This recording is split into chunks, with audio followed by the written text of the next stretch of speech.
আমি আপনাদেরকে একটা জিনিস উপহার দিয়ে যাব।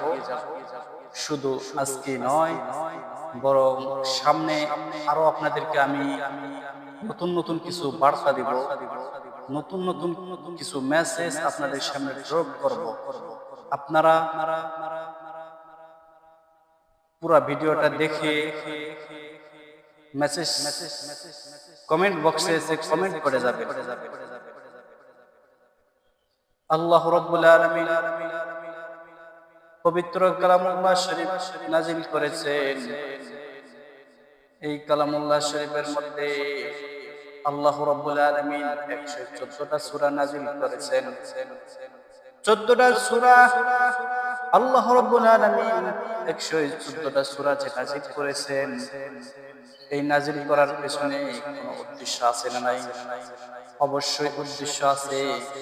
আল্লাহ রাব্বুল আলামিন 114টা সূরার মধ্যে একটা সূরা নাজিল করেছেন। সেই সূরাটির নাম হলো শুআরা। আল্লাহ রাব্বুল আলামিন তোমাদের সামনে সূরা শুআরার 130 নম্বর আয়াতের মধ্যে আপনারা মনে করবেন এটা জানি কি দিয়ে গেল আমাদেরকে।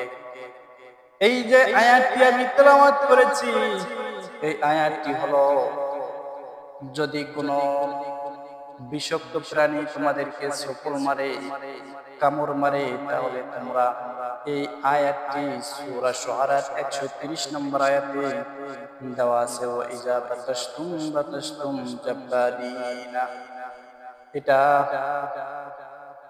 পড়তে থাকবে। আর যে ক্ষত স্থানে তোমার যে ক্ষত স্থানে তোমাকে ছোপল মেরেছে বা কামড় দিয়েছে, সেই ক্ষত স্থানের সাইডে এমনই ভাবে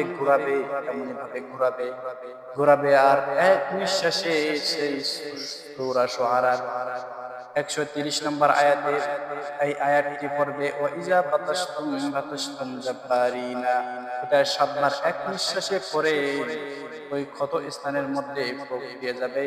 ইনশাআল্লাহ তোমার দেশ আল্লাহ তাআলার পক্ষ থেকে এটা একবারে নিষ্ক্রিয়া নিঃশেষ হয়ে যাবে, এটা শেষ হয়ে যাবে। বলেন সুবহানাল্লাহ।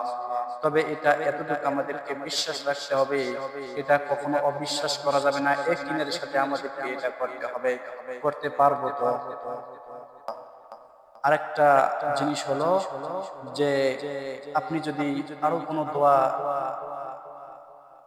শিকার ইচ্ছা থাকে, তাহলে কমেন্ট বক্সে এসে কমেন্ট করে যাবেন। আমি আপনাদের চেষ্টা করব কোরআন এবং হাদিসের মাধ্যমে দোয়া উপহার দেওয়ার জন্য। আসসালামু আলাইকুম ওয়া রাহমাতুল্লাহি ওয়া বারাকাতুহু।